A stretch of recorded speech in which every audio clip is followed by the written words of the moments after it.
Hello friends, हम लोग BPSC TRE exam के लिए साइंस की एनसीईआरटी बुक देख रहे थे और यह 8th क्लास का बुक है जिसमें हम लोग फर्स्ट चैप्टर का पार्ट 1 देखे थे। फर्स्ट चैप्टर क्या है? फसल उत्पादन एवं प्रबंधन। तो इसमें हम लोग फर्स्ट चैप्टर में देख लिए थे आधा, एक पार्ट तो हम लोगों का मतलब आधा चैप्टर कंप्लीट हो गया था। आज हम लोग बाकी का आधा चैप्टर कंप्लीट कर लेंगे। तो यहाँ तक देखिए उर्वरक और खाद तक इसमें जो डिफरेंस है उसको पढ़ चुके थे। आप पिछला वीडियो जाकर देख सकते हैं, ठीक है। आज हम लोग सारणी 1.1 में यहाँ से पढ़ना शुरू करेंगे। हम लोग उसमें पढ़ते किस तरीके से रीडिंग करते हैं और जो भी इम्पोर्टेंट हम लोगों को मिलता है उसको हम लोग या तो आप कॉपी में लिख लीजिए या आप बुक में मार्क कर सकते हैं, ठीक है। चलिए, या लास्ट में आप 5 मिनट का रिवीजन रहता है उसको आप देख लेंगे तो आपका काम हो जाएगा। सारणी 1.1 में उर्वरक एवं खाद के बीच अंतर बताए गए हैं। खाद के लाभ। जैविक खाद उर्वरक की अपेक्षा अधिक अच्छी मानी जाती है, ठीक है। तो जो जैविक खाद है, ठीक है, उर्वरक की अपेक्षा यानी कि जो केमिकल वाला उर्वरक होता है उससे ज़्यादा अच्छा किसको माना गया? जैविक खाद को, ठीक है। इसका मुख्य कारण है, इसका क्या कारण है यह बताया गया इसमें। इससे मिट्टी की जल धारण क्षमता में वृद्धि होती है। मिट्टी की जल धारण क्षमता मतलब मिट्टी पानी को पकड़ कर रखती है, ठीक है। तो जल धारण क्षमता बढ़ती है। इससे मिट्टी भुरभुरी एवं सरंध्र हो जाती है। सरंध्र मतलब उसमें छेद हो जाता है, रंध्र होता है, ठीक है, मिट्टी में, जिसके कारण गैस विनिमय सरलता से होता है। यानी कि कार्बन डाइऑक्साइड, ऑक्सीजन या बाकी जो भी गैसों का विनिमय है, एक्सचेंज ऑफ गैस, वह बहुत आसानी से हो जाता है क्योंकि उसमें सरंध्र होता है, ठीक है। सरंध्र किसको कहते हैं? जो छोटे छोटे छेद होते हैं उसमें। मिट्टी भुरभुरी हो जाने और सरंध्र हो जाने से उसमें सरलता से गैसों का विनिमय होता है। इससे मित्र जीवाणुओं की संख्या में वृद्धि होती है। मित्र जीवाणुओं किसको कहते हैं? जो जीवाणु हमारे लिए बेनिफिशियल, उसको कहते हैं मित्र जीवाणु, और उसकी संख्या में वृद्धि हो जाती है, ठीक है। इससे जैविक खाद से मिट्टी का गठन सुधर जाता है। जैविक खाद से क्या होता है? इस जैविक खाद से मिट्टी का गठन यानी कि मिट्टी में क्या क्या चीज़ें होनी चाहिए सही सही मात्रा में, वह सही मतलब कि सुधर जाता है, ठीक है।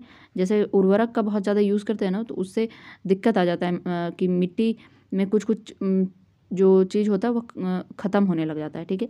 तो उसके मिट्टी का गठन सुधर जाता है, ठीक है। तो आपको ये 4 पॉइंट दिए गए हैं, ठीक है, और तो नहीं है पॉइंट। इस चारों पॉइंट को आपको याद रखना है, ठीक है, क्योंकि एग्जाम में इस तरीके से आपके क्वेश्चन पूछेगा। जल धारण क्षमता, मिट्टी भुरभुरी एवं सरंध्र हो जाती है जिससे गैसों का विनिमय सरलता से होता है। अगर आपको नहीं दिख रहा है तो हम मार्क थोड़ा सही से करते हैं। मिट्टी क्या होती है? भुरभुरी होती है, जल सरंध्र होता है, गैसों का विनिमय होता है, मित्र जीवाणुओं की संख्या बढ़ती है और मिट्टी के गठन सुधर जाते हैं, ठीक है। मिट्टी का गठन क्या होता है? सुधर जाता है। तो ये चारों पॉइंट आपको याद रखना है। आपको स्टेटमेंट वाला क्वेश्चन इस तरीके से बनाया जा सकता है। हम बता दिए, आपको याद रखना है, इसको मार्क कर सकते हैं। जल में घुले हुए पोषक का हस्तांतरण पौधे के प्रत्येक भाग में होता है, ठीक है। जल में घुले, अच्छा यहाँ नहीं, इसके बाद इसको नहीं पढ़ना था, शायद यहाँ से पढ़ना था, सॉरी, सिंचाई से पढ़ना था, ठीक है। हम थोड़ा उधर चले गए थे। चलिए सिंचाई देखते हैं। जीवित रहने के लिए प्रत्येक जीव को जल की आवश्यकता होती है। सिंचाई में क्या पढ़ने वाले हैं? जीवित रहने के लिए प्रत्येक जीव को जल की आवश्यकता होती है। पौधे के वृद्धि एवं परिवर्धन के लिए जल का विशेष महत्व होता है। पौधों की जड़ों द्वारा जल का अवशोषण होता है जिसके साथ खनिजों और उर्वरकों का भी अवशोषण होता है। पौधों में लगभग 90% जल होता है, ठीक है। हमारे शरीर में कितना है? लगभग 70%। तो पौधों में आप याद रखिएगा कि 90% क्या है? जल है, ठीक है। 90% जल है। जल आवश्यक है क्योंकि बीजों का अंकुरन शुष्क स्थिति में नहीं हो सकता। शुष्क यानी मतलब कि अगर पानी नहीं रहेगा, यानी सूखा सूखा ड्राई स्थिति में बीजों का अंकुरन नहीं हो सकता है, ठीक है। बीजों के अंकुरन के लिए क्या जरूरी है? पानी होना चाहिए। चलिए आगे देखते हैं। जल में घुले हुए पोषक का हस्तांतरण पौधे के प्रत्येक भाग में होता है। अब जल में जो भी घुला हुआ पोषक चीज़ है जो मिट्टी मतलब कि ज़मीन के अंदर है, उसको जड़ें क्या करती है? लेती है और उसको क्या करती है? हर एक पौधे के प्रत्येक भाग तक पहुंचा देती है। यह जल के द्वारा ही हो पाता है। यह फसल को पाले एवं गर्म हवा से रक्षा करती है। पाले एवं गर्म हवा से रक्षा करती है, ठीक है। जब बहुत ज़्यादा पाला पड़ने वाला हो, यानी बहुत ज़्यादा ठंडा और बहुत ज़्यादा गर्म से पौधे की फसल की रक्षा करती है। क्योंकि हम लोग पढ़े हैं कि पानी का जो होता है ना, वह बहुत जल्दी गर्म भी नहीं होता है और बहुत जल्दी ठंडा भी नहीं होता है। तो अगर पाला पड़ने वाला हो तो आप देखेंगे कि पौधों में तो होता ही है पानी, लेकिन नॉर्मली भी ऐसे पानी को बिछा दिया जाता है, ठीक है, मतलब पानी का पटवन कर दिया जाता है रात में, जिससे क्या होता है कि वो पानी जल्दी ठंडा नहीं हो पाता है और उससे पौधे में पाला नहीं लगता है, ठीक है। गर्मी के दिन में भी पटवन करते हैं हम लोग, सिंचाई करते हैं, ठीक है। तो यह बात याद रखिएगा। स्वस्थ फसल वृद्धि के लिए मिट्टी की नमी को बनाए रखने के लिए खेत में नियमित रूप से जल देना जरूरी है, ठीक है, जल देना आवश्यक है। निश्चित अंतराल पर खेत में जल देना सिंचाई कहलाता है। सिंचाई का समय एवं बारंबारता फसलों, मिट्टी एवं ऋतु में भिन्न होता है। तो अलग अलग फसलों के लिए अलग अलग सिंचाई का समय होता है, ठीक है। गेहूं को कम सिंचाई चाहिए, चावल को ज़्यादा चाहिए, ठीक है। उसके बाद मिट्टी पर भी निर्भर करता है कि किस मिट्टी में ज़्यादा चाहिए, किस ऋतु में ज़्यादा चाहिए, ठीक है। अगर गर्मी का दिन है तो ज़्यादा करेंगे, ज़्यादा सिंचाई करेंगे। अगर ठंड का दिन है या बरसात का दिन है तो और भी कम करेंगे, ठीक है।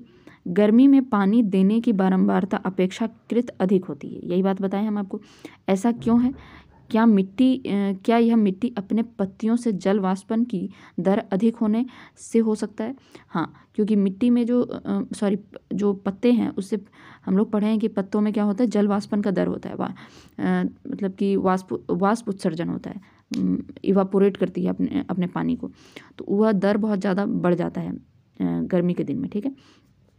इसलिए हम लोग करते हैं ज़्यादा सिंचाई उस समय। तो इसमें हम लोग क्या क्या पढ़ें? सबसे पहले तो आप यह बात याद रखें कि 90% जल होता है, ठीक है।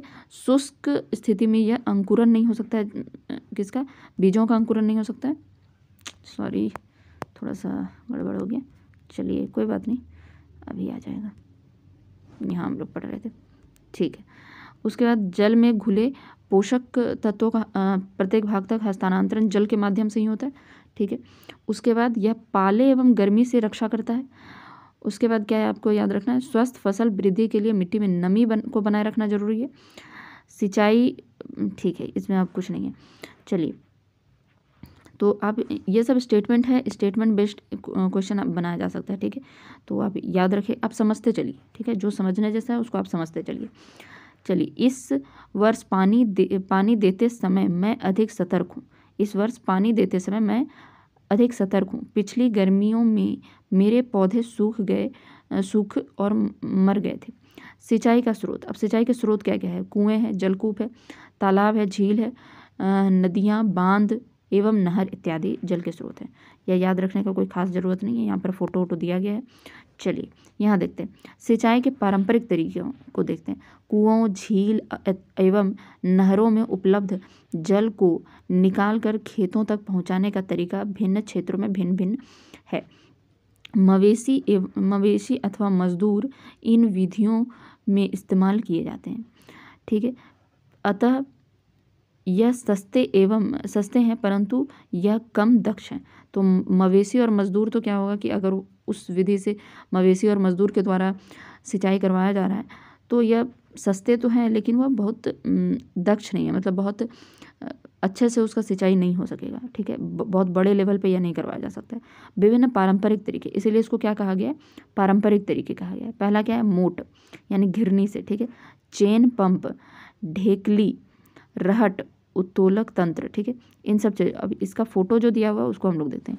मोट क्या तरीका है कि पानी निकालना, देखिए यहाँ पर क्या कर रहा है, कुएं से पानी निकाल के एक ये है नली जैसा बना हुआ, उसमें क्या करते हैं, उसमें हम लोग पानी को बहा देते हैं, ठीक है। तो उससे क्या होता है, जैसे मान लीजिए इस तरीके से बनाया गया है। यहाँ मान लीजिए खेत है और यहाँ पर कुआं है, तो यहाँ से बहा दिए, ये पाइप मतलब कि एक चैनल से चला जाएगा, ठीक है। तो उसमें कैसे, इसको मोट कहते हैं। उसके बाद ये चेन पंप है, ठीक है। चेन पंप क्या है कि देख लीजिए यहाँ फोटो बना हुआ है कि कहीं और से पानी आ रहा है, ठीक है। यहाँ पर देखिए ये एक रास्ता जैसा बनाया गया है यहाँ पर, ठीक है, और इस तरीके से पानी को उठेला जा रहा है, ठीक है। यह चेन पंप है। तो ये आप चेन पंप देख ली, यहाँ पर ढेकली है, ढेकली का फ़ोटो देख लीजिए। उसके बाद अलग अलग यहाँ पर फ़ोटो बनाए गए। तो आप इसमें देखिए मवेशी और मजदूर का काम देख रहे हैं। यह ज़्यादा दक्ष तो नहीं है जैसे पहले की बताए दिया। इसको आप याद रखिएगा कौन कौन सा तरीके हैं। पारंपरिक तरीकों में, सिंचाई के पारंपरिक तरीकों में आपसे क्वेश्चन पूछ सकता है, ठीक है। मोट यानी घिरनी, चेन पंप, ढेकली, रहट, उत्तोलक, ठीक है। 4 तरीके बताए गए हैं, चारों आप देख लीजिए, ठीक है। आगे यहाँ हम लोग पढ़ते हैं, जल को ऊपर खींचने के लिए सामान्यतः पंप का प्रयोग किया जाता है। तो पंप का आजकल आप देखते होंगे कि पंप का उपयोग किया जाता है। पंप चलाने के लिए डीजल, बायोगैस, विद्युत एवं सौर ऊर्जा का उपयोग किया जाता है। आजकल तो ये होता है, लेकिन पारंपरिक विधि में क्या था, वह इन तरीकों से, मतलब कि देखिए किस तरीके से यह पानी निकाल रहा है, ठीक है। अलग अलग तरीके हैं पानी निकालने के। सिंचाई की आधुनिक विधियाँ, अब हम लोग आधुनिक विधियाँ देखते हैं।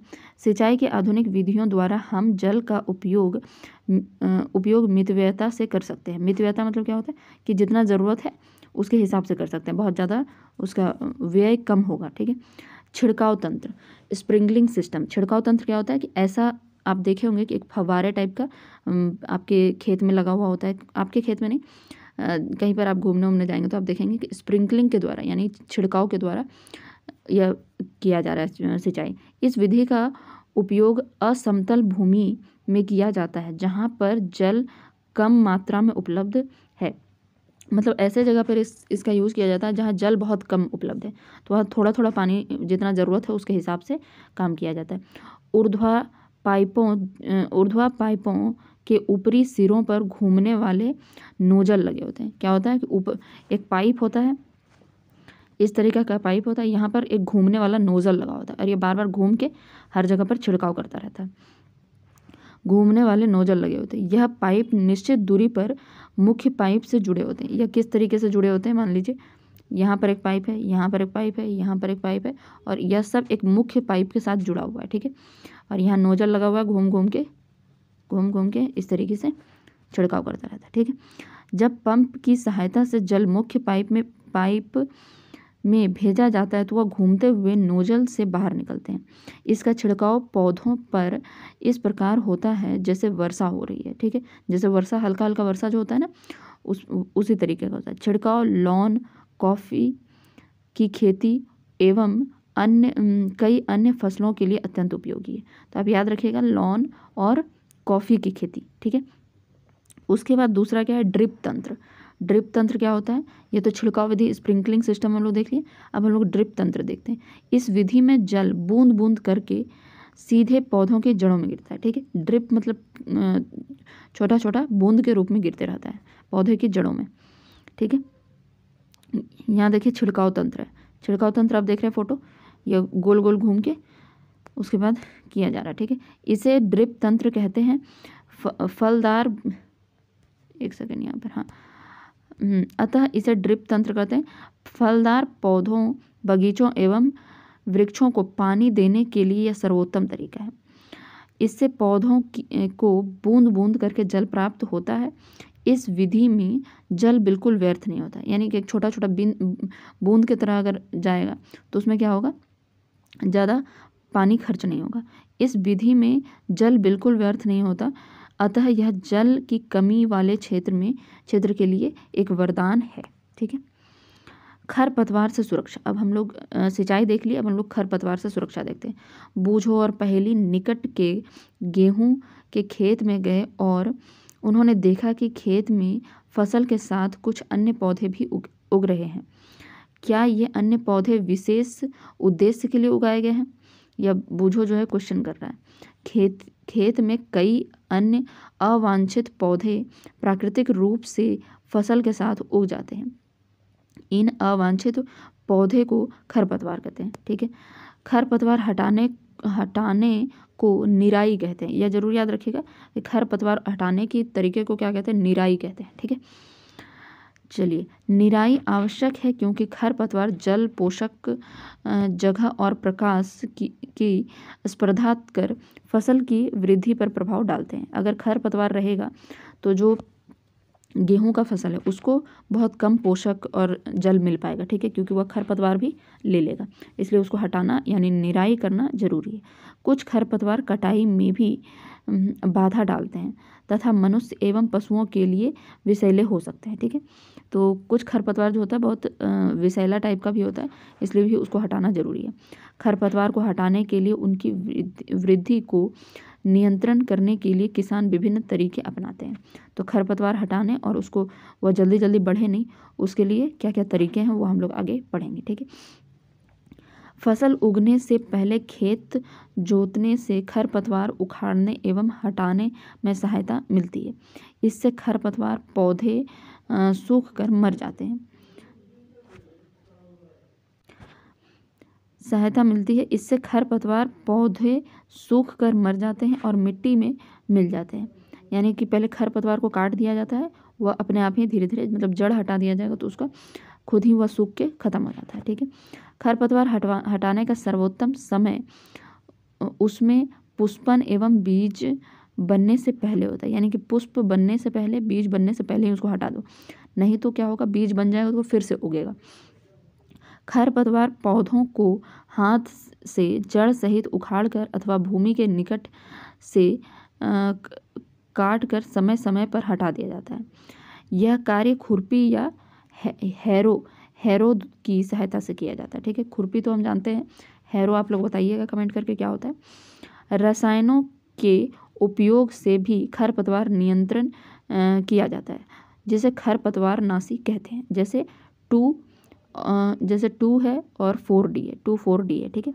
तो ये जरूर नाम याद रखिएगा 2,4-D, क्योंकि यह बहुत जगह ये क्वेश्चन पूछा जा चुका है, ठीक है। तो इसको खरपतवार नाशी कहते हैं। तो किसको कहते हैं, 2,4-D।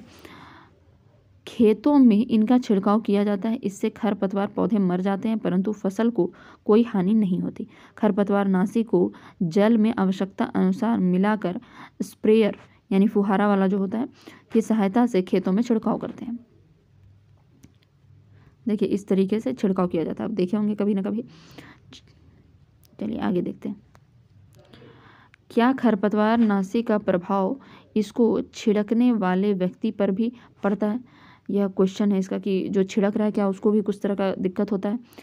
जैसा पहले बताया गया है, खरपतवार की वृद्धि के समय तथा पुष्पन एवं बीजन बनने से पहले ही खरपतवार नाशी का छिड़काव करते हैं। खरपतवार नाशी के छिड़काव से किसान के स्वास्थ्य पर भी प्रभाव पड़ सकता है, थोड़ा बहुत तो प्रभाव पड़ेगा, ठीक है। इसलिए उसको देख रहे हैं कि यह नाक में कुछ कुछ लगा के उसके बाद कर रहा है, मतलब नाक को ढक लिया है वह। अतः उन्हें इन रसायनों का प्रयोग सावधानी पूर्वक करना चाहिए। छिड़काव करते समय उन्हें अपने मुंह एवं नाक कपड़े से ढक लेने चाहिए, ठीक है। अब चलिए हम लोग देखते हैं कटाई। फसल की कटाई एवं एक महत्वपूर्ण कार्य है। फसल पक जाने के बाद उसे काटना कटाई कहलाता है। कटाई के दौरान या तो पौधों को खींचकर उखाड़ लेते हैं अथवा उसे धरातल के पास से काट लेते हैं। एक अनाज फसल को पकने में लगभग 3 से 4 महीने का समय लगता है। हमारे देश में दरांती की सहायता से इसको, यह देखिए जो इसको हम लोग अपने गांव में तो कचिया कहते थे, ठीक है, लेकिन यहाँ पर क्या लिखा हुआ है, दरांती। तो आप लोग याद रखिएगा, दरांती की सहायता से हाथ द्वारा कटाई की जाती है अथवा एक मशीन का उपयोग किया जाता है जिसे हार्वेस्टर कहते हैं। जिस मशीन का यूज़ किया जाता है उसको क्या कहते हैं, हार्वेस्टर। तो यह याद रखिएगा। काटी गई फसल से बीजों दानों को भूसे से अलग करना होता है, इसे थ्रेसिंग कहते हैं, ठीक है। मतलब कि थ्रेसिंग किसको कहते हैं, पहले तो कटाई करेंगे जिसको हार्वेस्ट करना या हार्वेस्टर के द्वारा कटाई कर लेंगे या ये जो दरांती दिया हुआ है इससे काट लेंगे। लेकिन उसके बाद क्या है, जैसे ये फसल है, ठीक है, तो इसमें फसल में बीज लगा हुआ है जो भी इस तरीके से, तो इसको अब बीज जो है इससे हटाना भी एक काम है, ठीक है। यानी उसको झाड़ के जो पीट कर हटाया जाता है उसको क्या कहते हैं, थ्रेसिंग करना कहते हैं। यह कार्य कंबाइनिंग मशीन, यह किस मशीन से किया जाता है, कंबाइन मशीन से किया जाता है। कंबाइन मशीन चलिए देखते हैं के द्वारा किया जाता है, जो वास्तव में हार्वेस्टर और थ्रेसर का संयुक्त रूप होता है, ठीक है। एक ऐसा मशीन जो कि हार्वेस्टिंग का काम यानी फसल की कटाई करने का काम और फसल को मतलब कि बीज को उससे निकालने का काम दोनों एक साथ किया जाता है, इसलिए उसको क्या कहते हैं, कंबाइन मशीन कहते हैं।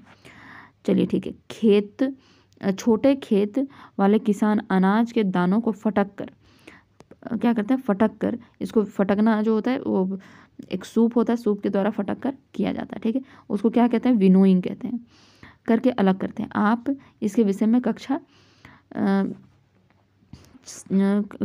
6 में पढ़ चुके हैं, ठीक है। तो अगर आप 6 क्लास का बुक नहीं पढ़े हैं तो आप जाकर देख लीजिएगा, उसका भी प्लेलिस्ट बना हुआ है। तो यह कंबाइनिंग मशीन है, ठीक है। यह काटने का भी काम करता है और उसको निकालने का भी, बीजों को निकालने का भी काम करता है, ठीक है। चलिए यहाँ पर पहली क्या कह रही देखते हैं। कटाई के बाद कभी कभी तने के टुकड़े खेत में ही रह जाते हैं। तने का टुकड़ा क्या होता है, खेत में रह जाता है, जिन्हें किसान जला देते हैं। यानी देखिए ये लगा हुआ था, ठीक है, यहाँ तो यहाँ से काट दिया गया, ठीक है, यहाँ से काट दिया गया, तो ये वाला जो पार्ट होगा वो क्या होगा, वो बचा हुआ रह जाएगा खेत में ही, ठीक है। हाँ, तो उसको क्या करता है, किसान जला देते हैं। पहले इन टुकड़ों को खेत में जलाने के कारण चिंतित थी, वह जानती है कि इससे प्रदूषण होता है। तो हम लोग अक्सर देखते हैं दिल्ली में प्रदूषण इसके कारण रहता है। इससे खेत में पड़ी फसल में आग लगने का भी खतरा होता है। मतलब बाकी जो फसल है उसमें क्या होता है कि आग लगने का भी खतरा होता है, ठीक है। तो यह देखिए ये विनोइंग यानी फटकने वाला मशीन भी दिखाया गया है, ठीक है। चलिए आगे हम लोग देखते हैं कटाई पर्व। कटाई पर्व के बारे में पढ़ते हैं, क्या है। 3-4 महीनों के कठोर परिश्रम के बाद कटाई का समय आता है, ठीक है। 3-4 महीने के बाद वो फसल पक जाएगा, फिर कटाई किया जाएगा। स्वर्णिम दानों से भरी खड़ी फसल किसानों के हृदय में उल्लास एवं अच्छे समय का भाव सृजित करती है। यह समय थोड़ा आराम करने एवं खुशी मनाने का है, क्योंकि पिछले ऋतु के प्रयत्न का फल मिलता है, ठीक है। इसलिए भारत के सभी भागों में कटाई का समय हर्षोल्लास एवं खुशी का होता है। पुरुष एवं महिलाएं सभी मिलकर इस पर्व को मनाते हैं। कटाई ऋतु के साथ कुछ विशेष पर्व जैसे कि पोंगल, वैसाखी, होली, दिवाली,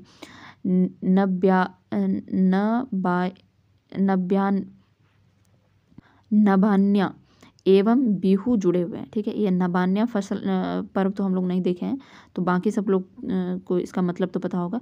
मतलब कि पोंगल किसको कहते हैं, पोंगल में क्या होता है, वैसाखी, होली, दिवाली, तो यह सब हम लोग जानते हैं। लेकिन बिहू भी जानते हैं, ठीक है। लेकिन नबान्या नहीं सुने हैं कभी भी। तो याद रखिएगा कि कटाई ऋतु में कौन कौन सा पर्व मनाया जाता है। इसका हो सकता है कि आपको ऑप्शन में दे दे, ठीक है। तो पोंगल है, वैसाखी है, होली है, दिवाली है, नबान्या और बिहू है। तो बाकी सब तो हो सकता है आप टिक लगा भी दें लेकिन नबान्या आपको समझ में ही नहीं आएगा, ठीक है। चलिए आगे देखते हैं भंडारण, ठीक है। इसलिए हम लोग पूरा चैप्टर को एक एक टॉपिक को पढ़ते हैं, ताकि मतलब लाइन बाय लाइन, ताकि उसमें कुछ भी छूट ना जाए, ठीक है। भंडारण देखते हैं। उत्पाद का भंडारण एक महत्वपूर्ण कार्य है। यदि फसल के दानों को अधिक समय तक रखना हो तो उसमें नमी, कीट, चूहों एवं सूक्ष्म जीवों को से सुरक्षित रखना होगा। ताज़ा फसल में नमी की मात्रा अधिक होती है। यदि फसल के दानों को सुखाए बिना भंडारित किया गया तो उनके खराब होने अथवा बीजों द्वारा आक्रमण से वे अंकुरण के लिए अनुपयोगी हो जाते हैं। अतः भंडारण से पहले दानों को धूप में सुखाना आवश्यक है। तो उसको क्या करना है, थोड़ा धूप में सुखा देना, ताकि नमी कम रहे उसमें, जिससे उसकी नमी में कमी आ जाए। इससे उनकी कीट, पीड़कों, जीवाणु एवं कवक से सुरक्षा हो जाती है। किसान अपनी फसल उत्पाद का भंडारण जूट के बोरे, धातु के बड़े पात्र में करते हैं, परंतु बीजों का बड़े पैमाने पर भंडारण साइलो और भंडारण गृहों में किया जाता है, जिससे उनको पीड़कों जैसे कि चूहे एवं कीटों द्वारा सुरक्षित रखा जा सके, ठीक है। तो देखिए यहाँ साइलो बनाए, अनाज भंडारण के लिए साइलो बड़े मात्रा में यानी कि जब किया जाता है तो ये इस तरह का साइलो इसको कहते हैं, ठीक है। तो बीज भंडारण के लिए याद रखिएगा साइलो का उपयोग किया जाता है। यहाँ पर भंडारण के लिए बोरे का भी उपयोग किया गया है, जूट के बोरे का। चलिए आगे देखते हैं। नीम की सूखी पत्तियां घरों में अनाज के भंडारण में उपयोग की जाती है ताकि उसमें कीट उट ना लगे। बड़े भंडार गृहों में अनाज को पीड़कों एवं सूक्ष्म जीवों से सुरक्षित रखने के लिए रासायनिक उपचार किए जाते हैं। चलिए आगे देखते हैं। जंतुओं से भोजन, यहाँ पर जंतुओं से भोजन, यहाँ क्रियाकलाप 1.3 दिया गया। अब अपनी अभ्यास पुस्तिका में निम्न तालिका बनाकर उसे पूरा कीजिए। दूध से क्या क्या मतलब कि खाद्य पदार्थ है दूध, वो किससे किससे मिलता है वो सब दिया हुआ है।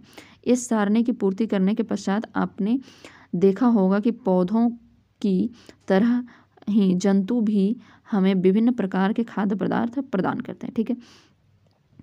समुद्र के तटीय क्षेत्रों में रहने वाले लोग मछली का मुख्य आहार के रूप में उपयोग करते हैं।